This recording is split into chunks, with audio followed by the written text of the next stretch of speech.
And so, but I think like considering like the tariffs and how everything, the cost of everything appears to be going up, and these reciprocal tariffs are going to make the cost of things more costly for us. I go back to the renovation and I say, well, hold on. Maybe we should get started on the renovation before the cost of materials go up. Mm-hmm. It's like, so maybe I should talk to my contractor and just like start buying some of the materials right now before the tariffs catch up. And then I get an extra few thousand tacked onto this project. It's really a quandary. Welcome. This is For Better and Worth, The podcast where we don't believe you have to sacrifice your relationship while you grow and build your net worth. We are your hosts. I'm Chris. And I'm Ericka Young, and we're so glad you're joining us today. All right, y'all, let's get into it. Hey, honey, how are you? I'm doing great. How you doing today? I'm doing pretty good. I'm feeling good. You know, this morning I didn't wake up with no aches and pains. So we starting off on a good foot. That's good. But you know what? Lately, that is a measure of how your day goes. If you wake up crickety. Yeah, I don't know. It's a lot going on in the world and in the news, and I'm not gonna lie. I've been feeling a little like uneasy or just uncertain somewhat. And I'm sure that people who are out there listening, you got to be feeling the same way, because we are seeing some of the same things that you're seeing, some of the same impacts, especially with the new administration. And we choose not to get political on here, but we certainly have feelings about what's going on. Yeah. And I think a lot of people feel a level of uncertainty with the amount of change that's taking place. Mm-hmm. I had a friend ask me a question. She said, as a financial person, are you doing anything differently based on what's going on right now with your money? And so it led us to having a conversation. I was like, let's bring other people into this conversation by putting it on the podcast. We didn't actually finish that conversation. We said, put a pin in that, and we will take it to the podcast. Yes. But I think that's a really good question is, one, to be clear, the markets are all over the place. Yes. And it is providing that level of uncertainty that you're talking about. Everything is more expensive currently, and this is just the beginning of how expensive things are potentially going to get. And then people are nervous and afraid about the unknown, right? So the few things we know, the market is crazy and everything is expensive. But then there's the element of what we don't know. And so I think that there's a lot of reason to question your strategy around your money. And my answer to her question, it was interesting because I don't know that I answered her question, but we'll talk about it. But I just think that it made me think about a lot more, and that's why I wanted to talk to you about it. And I think that our situation is a little different than some people because we are out of debt, but I think it warrants just, having an awareness of what it is that you can do to navigate where we are right now. I think sometimes planning requires a lot of forethought, and a lot of people are seeing hits to their 401ks and their investment portfolio, and you can't time the market. Like, professionals try and short the market, sometimes, and I'm sure there's people out there who are making a ton of money who have shorted stocks, but we're not talking about the average person, because the average person doesn't own like tons of, maybe you do. I don't know. We don't own tons of Tesla stock. Right. And had we known, looking at the way things are going, I might have shorted the stock too. Because they've taken a huge hit to their stock. So people are making money in this time, even when, by and large, people are losing money. Yeah. Because I looked at our investment portfolio, and with the changes that, went into effect with the recent tariffs on, early April, we saw like a 10% hit to our investment portfolio. And so the interesting thing is I saw a news article, and it was a professor from Marquette University, and she was talking about how, you have to just be patient and you have to wait. And that's the thing, like our friend that asked that question, when you have taken a 10% hit to your investment portfolio, that is not the time to sell. Exactly. Because if you sell, you're selling at a loss. And if you sell at a loss, those losses become final. It has not changed, our investment strategy as far as putting more money into the market. I haven't stopped my 401k, my catch up, any of that. We haven't stopped your SEP because now everything in essence is on sale. Everything is cheap right now. So I'm like, why would I take one? You're right. Never take the money out of the market if you can help it. Losses are final Losses are final. If you're close to when retirement, you take it out. right. If you're close to retirement, that means a strategy. Like if you're using your retirement dollars now and you're taking dollars out, you have to be very hyper aware Yeah. of what's really going on. And I would be cautious on how much you actually take out in this season. But if that's not your case, if that isn't what's going on, then definitely, like, we're not touching it. Because my thing is we have a long-term perspective. I'm not Yes. getting high or low about the markets themselves. You tend to watch it more than I do. You're more curious about that than I am. And I don't want to see the fluctuations. I want to see in 1 year what the change was. And the fluctuations can make things more emotional. You can make Yes. decisions that aren't great. Now, we've agreed. We're not taking anything out. When we look at it, it's not going to change our actions.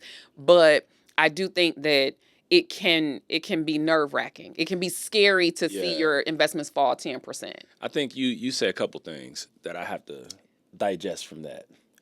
And the one thing is, if you are in a situation where you are close to retirement or at retirement age, your strategy should have shifted by now anyway. Sure. You shouldn't be in aggressive, and this is our opinion. You shouldn't be in aggressive stocks and looking for, major yields. As you get closer to retirement, you have to shift your strategy to protect what you've built, but let it continue to grow over time so you can live off the interest of it. And so I feel like as you are becoming retired, starting to pull from those funds, you have to shift strategy so when there are major swings in the market, those swings don't have as big an impact on you because you're not like we're still like more aggressively invested. And as we get older and close to that age, that aggressiveness is scaling back until we are in more stable investments that in big market swings that won't have as big an impact. So one thing I want to add to that I think is worth noting, if you are within 5 years of retirement, a really good strategy or practice is to ensure you have at least a year's worth of expenses in like a cash account, in like a high yield Brokerage savings, fund. where and I would say if it's in a brokerage fund, like make sure that it's not invested aggressively, that this Yes. is this a High yield savings stable, might make more sense. yeah, it's a stable investment, right?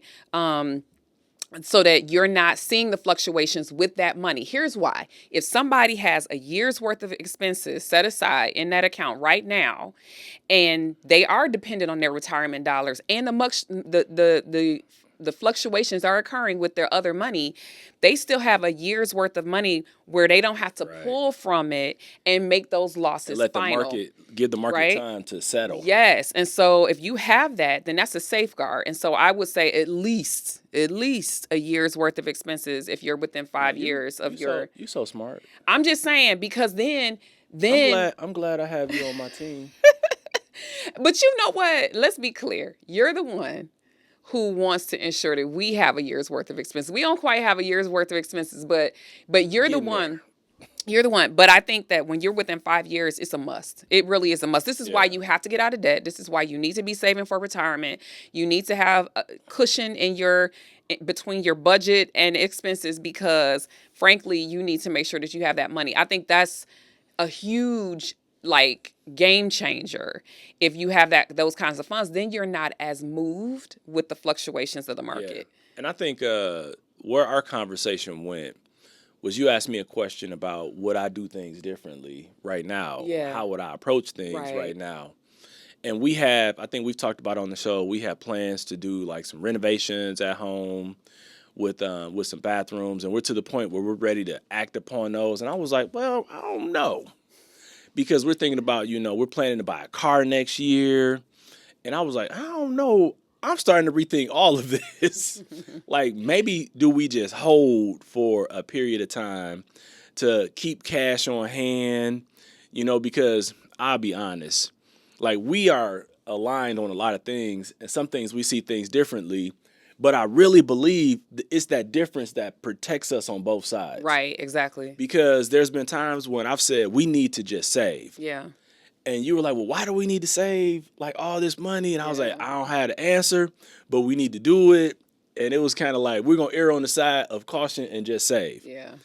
And we may not have agreed about it, but we did it. Mm-hmm. And then later on, it revealed itself as to why. Yeah. And so over the years, like we've been married a long time. We've had a lot of intense fellowship and conversation about how we do things, what we do in life.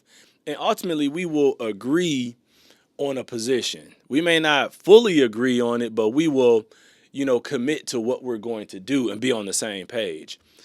So whenever I feel that inkling, I'm always like, I'm a spender. Mm-hmm. He just admitted that. I'm frugal, but I'll be honest, I'm the spender the relationship. This is so funny how you say I'm frugal, but I'm the spender. That just seems like an oxymoron. It just doesn't seem like those two go together. Okay, well, I say that because there's a lot of stuff I won't spend on.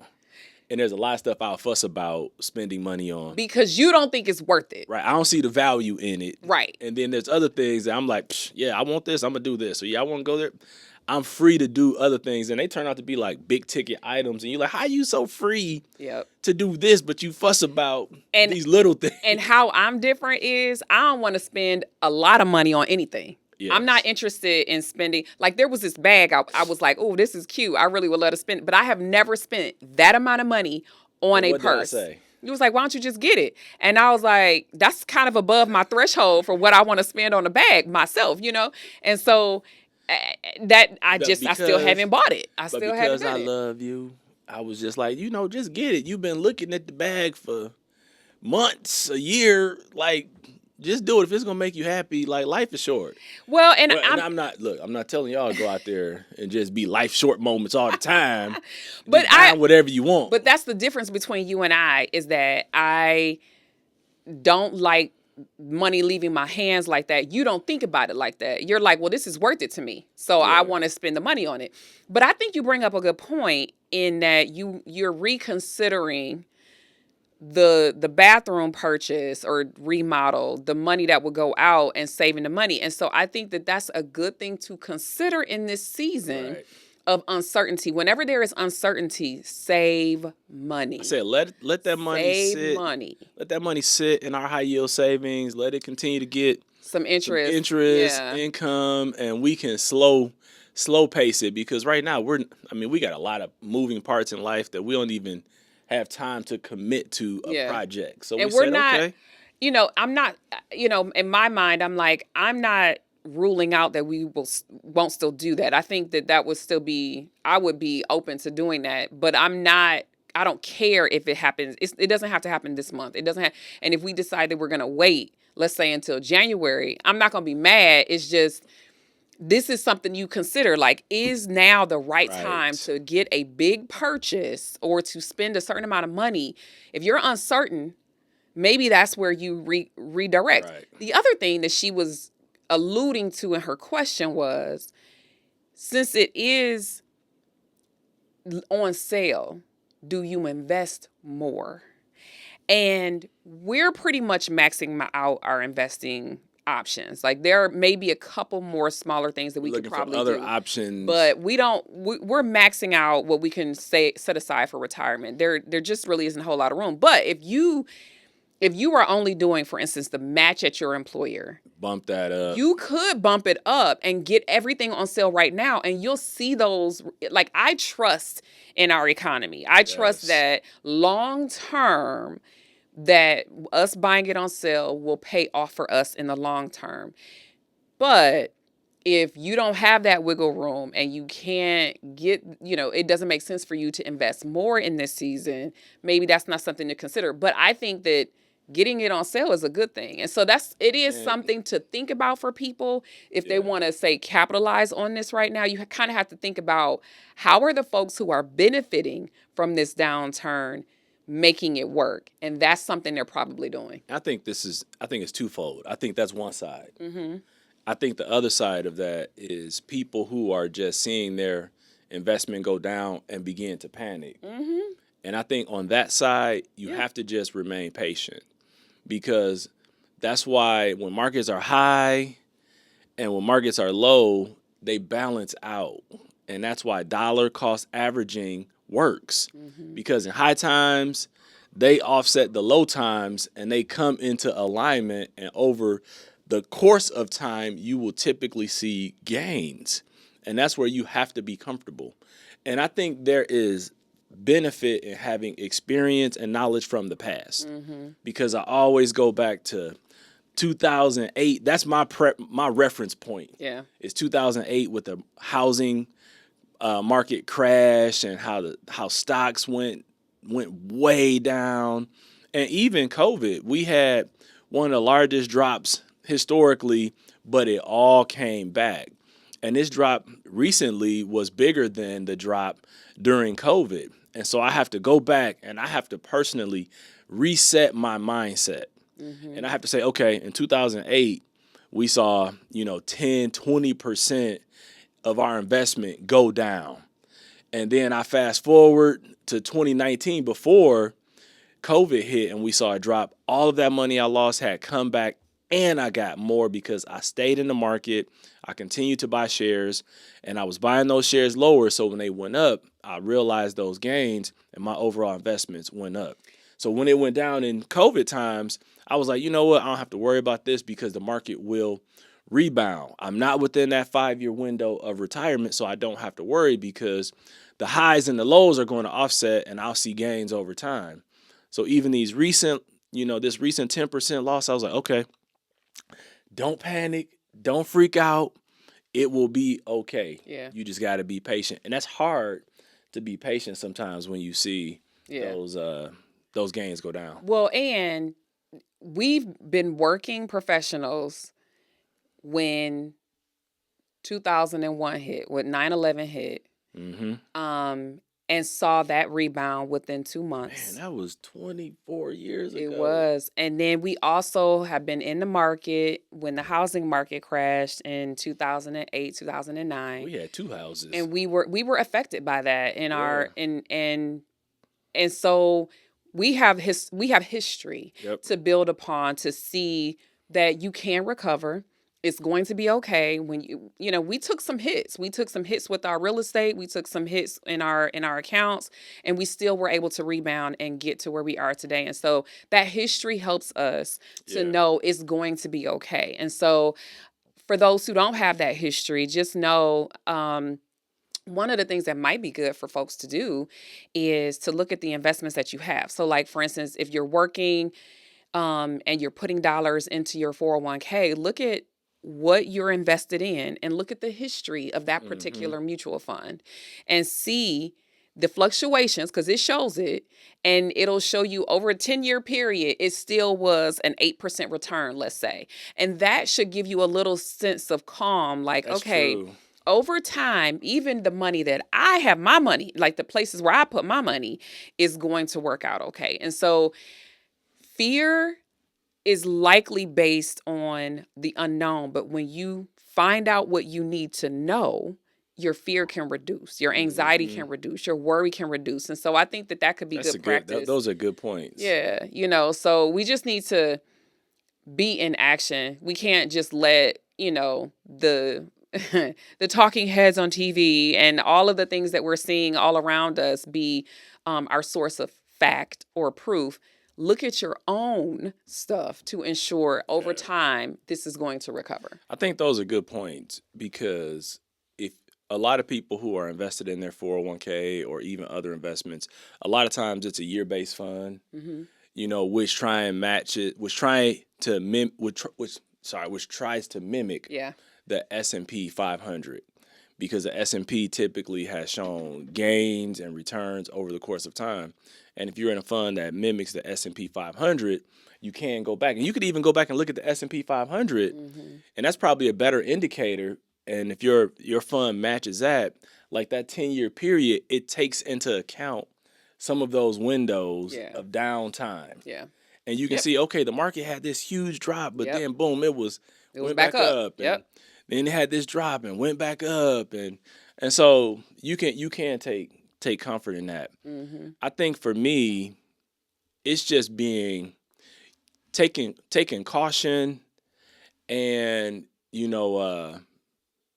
using experience and history together. Mm-hmm. So You're a person who, no matter what really happens, you don't get super high or super low. no, So I think it's really, it serves me well. it does serve you well, and I think that that's probably not everybody's story. No, That I is a know, strength you I have know. that not everybody has. And I think I protect myself from the highs and lows by not looking at it as much. Yeah, And it works as a balance for us, right? because you don't look at it, so it doesn't get you high or get you Exactly. low. And even when you tell it to me, it It's still like feels one in one ear, out the other, yes, almost. it is. And the reason that that's good for me is because if I look at it too deeply, too long, Yeah, I too can experience some of those emotions. yeah, But like we talked about, one, the market is all over the place. And then two, tariffs and the potential increase of all the things in terms of the right. economy going up. Inflation potentially. Right.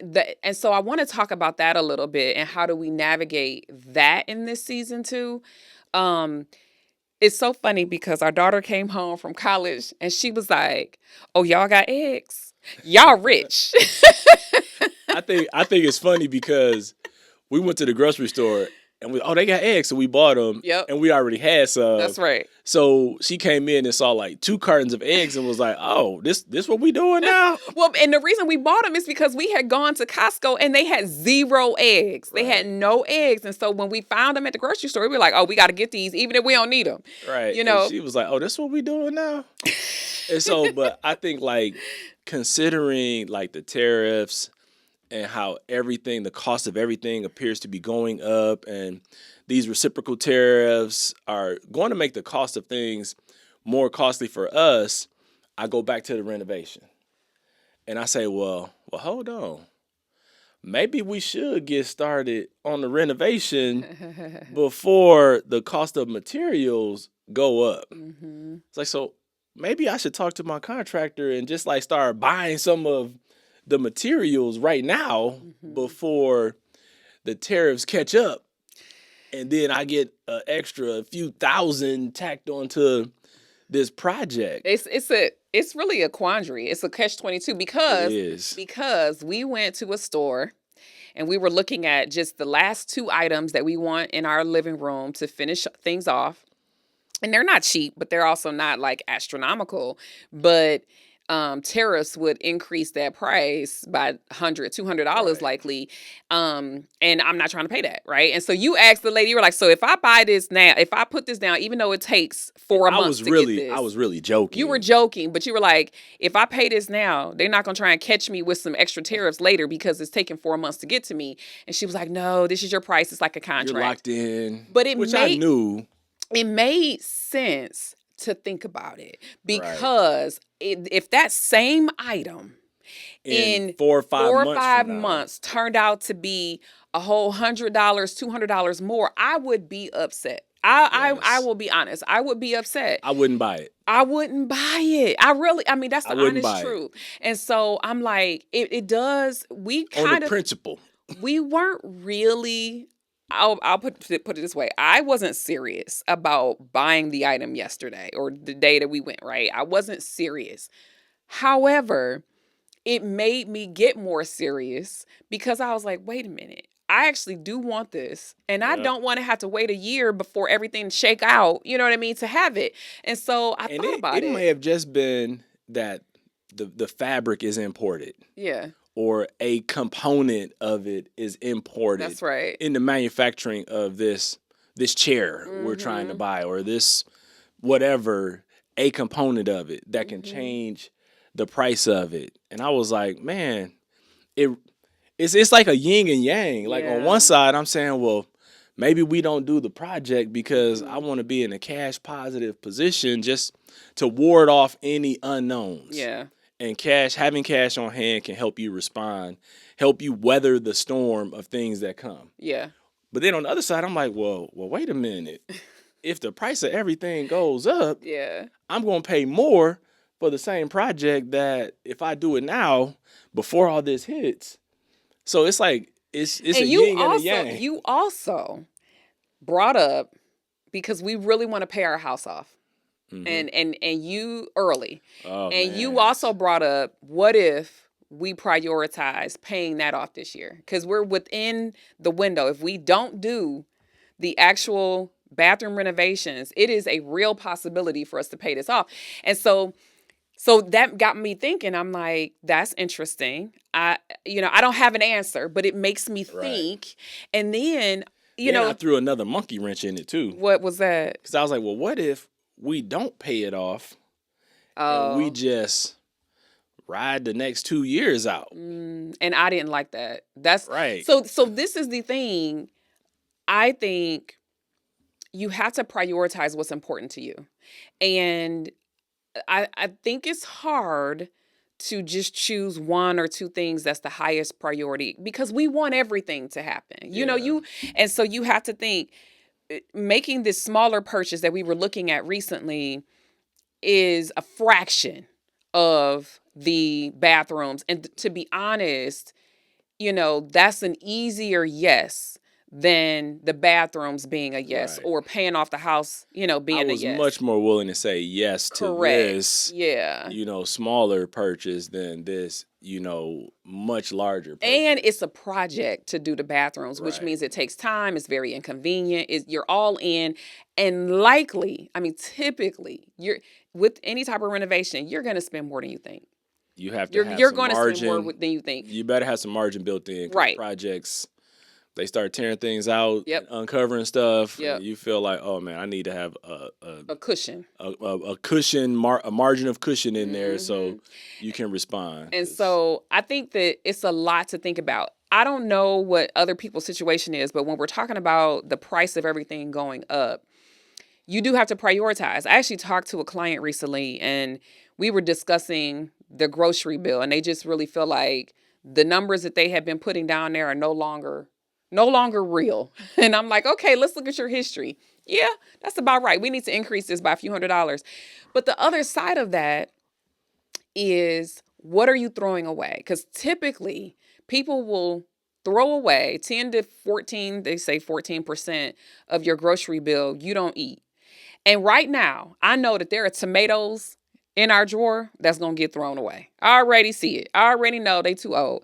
And maybe some apples. I don't know. Grapes. The fresh produce is what ends up not yeah, getting you have eaten. to eat that quickly. And so that's money. Right. That's money. We were at the grocery store. I was like, let's get some grapes. And you went out of town for a few days. And Yep. you were like, did you eat any of these grapes? And you know what? I took some grapes the other day. I took them with me when I went out, because I was like, let me just eat some of these. Right. And I think I always had an intention of eating fruit, but then I don't. but we eat it all as do, much. right? Yeah. We all do. And so I think that that's real. So yes, if it's necessary to increase the grocery amount, sure, but be super intentional about making sure that you eat that. Like, Yeah. because I think what happens is we have the best of intentions, and then we're like, I don't feel like cooking, so let's go out to eat. And Yeah. if that happens enough, then things are going bad in your refrigerator. Here's where, let's get into our make it worth it and talk about it a little bit, because for me, what I hope people take away from these uncertain times and all the things that are going on in Washington is, first of all, just calm down. Things are going to be okay. Whether you like it or don't, I don't like a lot of stuff that's happening right now, just to be honest, but I have to settle myself. And like you said, I think I have an uncanny ability really not to get high or not to get low. And I think that serves me well. I'm that way at work. I tend to say I don't take things personal because I'm just going to stay in neutral and just keep rolling. Because if I get high, I can respond in a wrong way. And if I get low, I can still respond in a wrong way. So I really try and just stay in neutral and just be level headed in my decision making.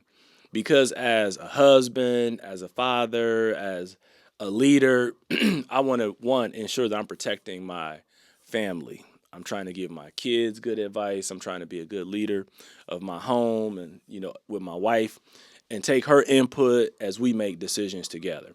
And so for me, when I talk about making it worth it, calm down, level set, and then start to prioritize what's most important in this moment. Your investments, they will come back. Just be patient. But just whatever is going to help you to feel more settled in this time, that's where I say you put your energy there.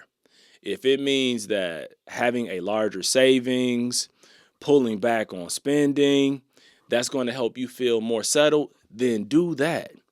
If you have enough margin in your life, you already have a 6 to 12 month savings, you're comfortable with that, and you have projects you want to do or you have monies you want to spend, vacations you want to take the vacation, do the project, but do what is going to help you be comfortable after you have analyzed your situation.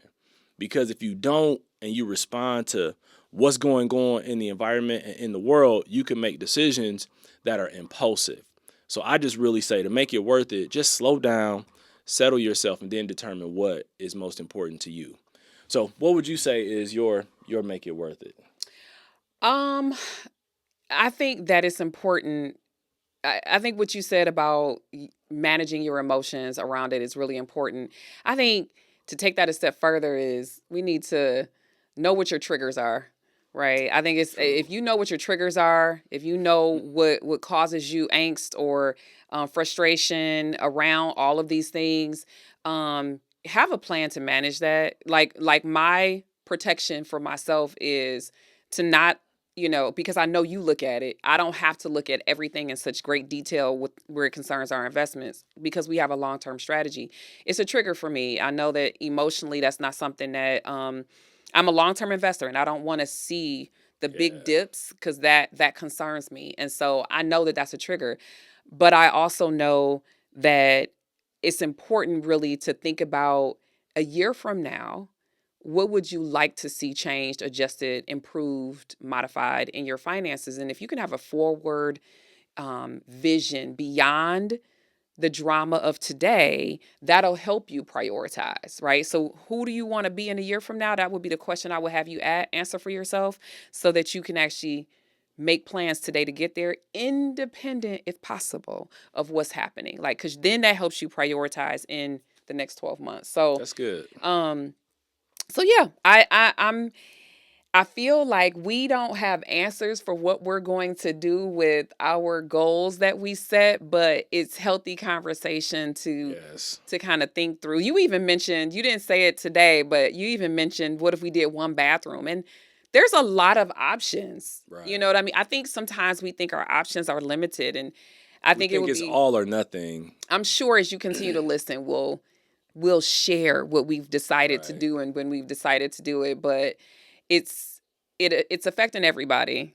And I think if we can really just be level headed, like you said, I like that word, then we'll come out on top anyway. I think communication just helps with everything. Yeah. And I'm glad that we're talking about it. And I hope that you guys are talking about it as well because you'll make much better Yeah. decisions when you're level headed and you have good conversation. So There you go.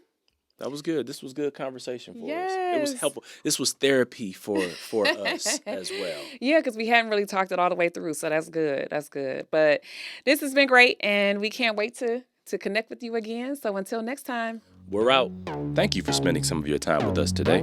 We appreciate all of your support, so be sure to subscribe, rate, and review us wherever you listen to this podcast. You can find us on Instagram at For Better and Worth. And sign up to receive our free guide, The 7 Reasons Your Money Relationship Isn't Working with Your Partner, on forbetterandworth.com. Until next time, we're out of here.